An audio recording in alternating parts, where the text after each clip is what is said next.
Yo Gotti might be standing on dangerous ground right now. Word is the feds are quietly cooking up a major indictment on him connected to Young Dolph's homicide. The loudest clue? It's coming straight from the courtroom, where Hernandez Govan's trial is set to shake Memphis to its core. Whispers are saying Govan may have already flipped, and some believe he pointed the finger at Yo Gotti and his brother, Big Jook, who, in a shocking twist, ended up dead right after those rumors started circling. Now, here's the wild question. Was Big Jook keeping his mouth shut to protect Gotti? Think about it. Gotti had everything stacked in his favor. His dream girl Angela Simmons by his side, CMG on fire, and his artist running the charts. Why would he risk it all over an old street feud? If anything, it looks like he had every reason to make sure no loose ends could come back to haunt him. And now all eyes are locked on Govan's trial, a case that's been dragged out more times than an unfinished mixtape. It's finally locked in for August 18th, 2025, just days away. Govan isn't some small fish either. He's facing first-degree murder, conspiracy, and even attempted homicide charges for allegedly masterminding the 2021 hit on Dolph. But here's the real shocker. Part of the case is sealed. On July 29th, Judge Jennifer Mitchell shut down motions and rulings to the public. No access, no answers, just dead silence. And in a high-profile case tied to one of Memphis's most loved rap legends, that silence is anything but normal. Usually it means one of two things. Somebody's cutting deals in secret, or some major names are being shielded from the fire. But here's what's really making the streets buzz. Buzz around Hernandez Govan is heating up. He's out on bond, walking the streets like nothing ever happened.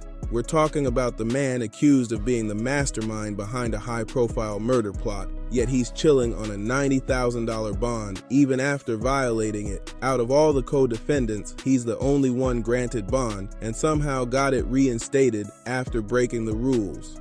Meanwhile, guys like Justin Johnson and Cornelia Smith are still stuck in cells, scraping just to get scraps of legal defense. That right there has people convinced this isn't just a legal loophole, it's a power move. Insiders swear Govan already gave the feds exactly what they wanted, maybe even dropping names like Big Jook or Yo Gotti himself. Just look at the timing. Sealed court documents, Govan's bond magically back in play, and a trial about to explode with the main chess piece walking free. That's no coincidence, that's cold strategy. And if Yo Gotti's name slips out inside that courtroom, we could be looking at the most jaw-dropping collapse in Memphis rap history. And here's where it gets deadly serious for Gotti. Prosecutors have straight up claimed Big Jook threw up a $100,000 bounty to erase Dolph. Court files and street whispers point to Govan as the middleman, the one connecting the shooters with both the cash and the target. In short, Govan was setting the chessboard, while Big Jook moved the pieces, and CMG, they might have been the whole game. But here's the twist. When the hit went down in 2021, the alleged shooters rolled up expecting that full $100,000 bag. Instead, they only walked away with something like $800 to $1,500 each. Money traced back to Jook, not Gotti directly, and that details got the whole city asking, was this really a CMG-financed hit, or did Jook make the move on his own? Because if that money trail circles back to CMG, even through Jook, then Yo Gotti's empire isn't just in danger, it's sitting right in the middle of the feds' crosshairs. This isn't rap beef anymore. This is organized conspiracy territory, and it's getting darker by the day. Big Jook's killing in January 2024 shook Memphis like a thunderclap, and the timing couldn't have looked more suspicious. By then, Hernandez Govan was already locked up, and the whispers about him flipping were growing louder every single day.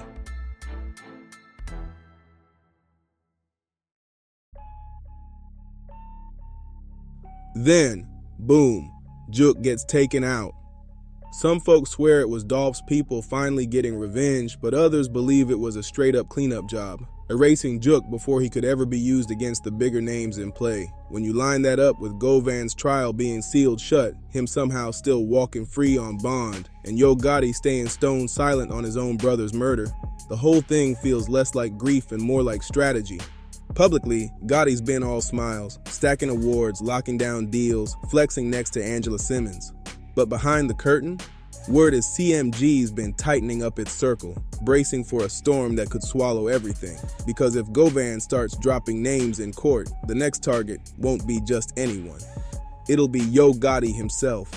And Gotti's name keeps surfacing for one brutal reason.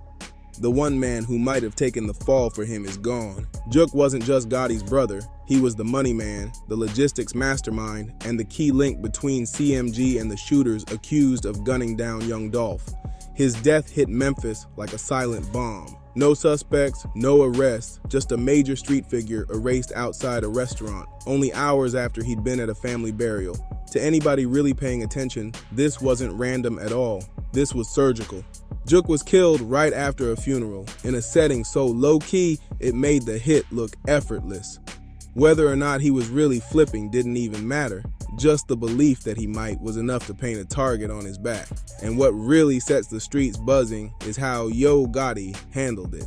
No public grief, no press statements, nothing but silence. And in the streets, silence screams louder than any words. If Jook had truly acted solo, if CMG had nothing to do with it, you'd expect Gotti to shut down the rumors. But he didn't. Now the real question people keep asking is this: was Jook's murder revenge or a cover-up? A final cleanup move to shield Gotti, right as the feds are breathing down his neck and Dolph's case looks ready for a second win. Some believe taking Jook out bought Gotti more time to get his legal defenses airtight. But here's the kicker. Losing Jook wasn't the only hit Gotti took. His love life started crumbling too. Not long after her man's brother was killed, Angela Simmons didn't slam the door. She just slipped away, quiet and graceful, on her own terms. Then she sat down on Angie Martinez's show and dropped the bomb. Angie asked her straight up, "Angela Simmons, are you telling me right now you're in your single girl era again?" Angela looked right back and said, "Yeah, I'm telling you that." Just weeks before Hernandez Govan's long-delayed trial was finally about to begin, Angela revealed she and Yo Gotti were done. No screaming match, no messy drama. Angela Simmons, are you telling me right now you're in your single girl era again? Yeah, I'm telling you that. Just a soft-spoken split with lines like "all love" and "it was my choice." But anyone paying attention could feel the tension behind her words, talking about being in a season of growing and healing, right before Gotti's biggest legal battle. That move said more than any gossip blog ever could. Sure, some tried to blame it on Gotti's busy schedule or his close ties with Glorilla, but others see something way bigger at play. Legal smoke, the kind that makes big names think twice about who they stand next to and what it could cost. Angela Simmons knows this industry inside out, and the last thing she'd ever want is her name even remotely tied to a federal indictment, especially one linked to a high-profile homicide and an active investigation. If Gotti's case takes a wrong turn, the headlines won't just torch him. They'll splash onto anyone in his frame. Her timing doesn't look like coincidence. It feels like pure strategy, a clean, graceful exit to step out of the blast zone before the explosion. And with Angela gone, Gotti looks more isolated than ever. No brother, no ride or die partner, just heavy pressure stacking up and a trial creeping closer by the day. But Angela isn't the only one who's gone missing from Gotti's circle. Black Youngster too. And you don't need TMZ to tell you something's off. Just scroll his Instagram. The same man who made a whole brand out of flashing stacks, trolling rivals, and turning every post into a movie has gone ghost. For someone who was once loud and bold about wanting Dolph gone, this sudden silence feels more than strange. It's downright unsettling. In 2025, Youngster's presence has practically vanished, and both fans and insiders are all asking the same question: why? Some say Black Youngster is just laying low on purpose, but others think there's way more to the story. Maybe Black Youngster's silence is coming straight from Yo Gotti himself, orders to keep his head down while the Govan trial creeps closer. but others think it runs much deeper. Whispers say he could already be under tight legal restrictions, or worse, sitting in custody with nobody talking about it. And it's not just Youngsta. The whole CMG camp feels off right now. The energy has shifted. No more wild Gotti shoutouts, no crazy flexing online, just a cleaner, quieter brand image. It's like the whole crew went into stealth mode, moving like they know a storm is about to crash down, and they're trying to dodge the flood. Youngsta's silence hits even harder when you remember his history with Dolph. The tension, the blatant disrespect, the back and forth that used to set the internet on fire. If anyone would have something to say right now, it'd be him. But whether it's loyalty, fear, or straight up legal strategy, nobody knows for sure. What we do know is that his disappearing act lines up perfectly with the rest of CMG's strange behavior. And when you zoom out, none of it looks random anymore. It looks calculated. Because if you know how the feds move, you've seen this playbook before. They start with the shooters, then climb to the middleman, then squeeze the money guy.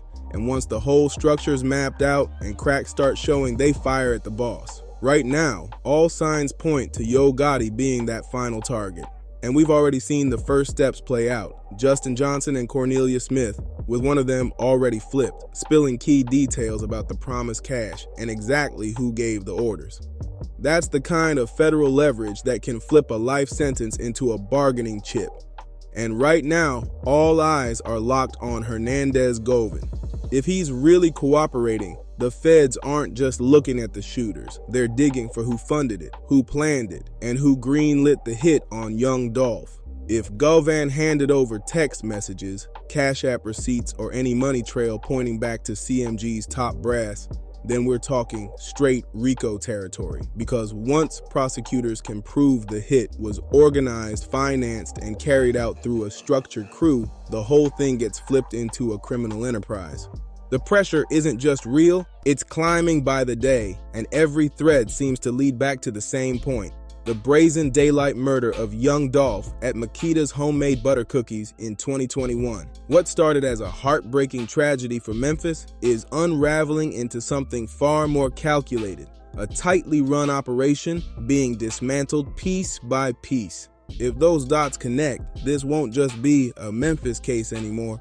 It'll turn into a full-blown federal RICO strike, one that targets everybody, from the triggerman all the way up to the executives calling the shots. And if that happens, Yo Gotti's name doesn't just get mentioned in court. It lands in bold ink on the indictment. That kind of paperwork would send shockwaves through the entire Memphis rap scene. There's no official indictment yet, but Gotti's moves already look like someone bracing for one.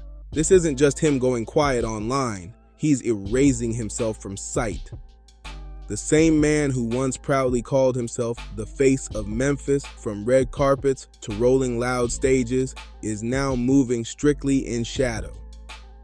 That kind of pullback only happens when heavy legal moves are in play. Gotti's inner circle is already cracking. Big Jook got gunned down in broad daylight, right as the whispers about cooperation started to grow louder. Black Youngsta vanished without a word. Angela walked away just weeks before Govan's trial date dropped. These aren't random moves. They look like pure fallout. And here's why things are getting dangerous for Yo Gotti. Cornelius has already testified that Big Jook promised $100,000 to take Dolph out. Govan, he's pegged as the middleman, the link between the money and the shooters. But here's the twist. That promised payout was never fully delivered.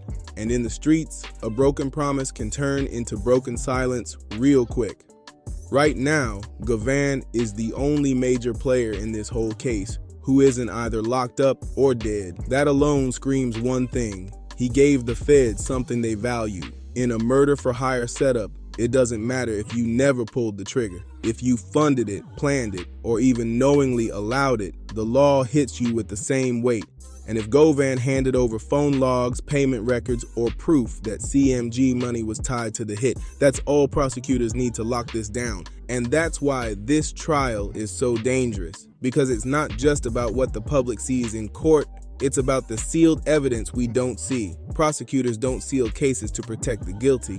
They seal them to build a bigger strike. If Yo Gotti's name is buried inside that paperwork, When it comes out, it could shake the Memphis rap game to its core. They sealed cases to protect evidence still in play, and the fact that Govan's pretrial filings are locked away from the public screams one thing: somebody else is being lined up next. And here's the real kicker: RICO. The feds have been flipping rap crews into RICO targets for years, from death row to BMF to YSL. It always starts with one homicide, then unravels into a full-blown criminal enterprise.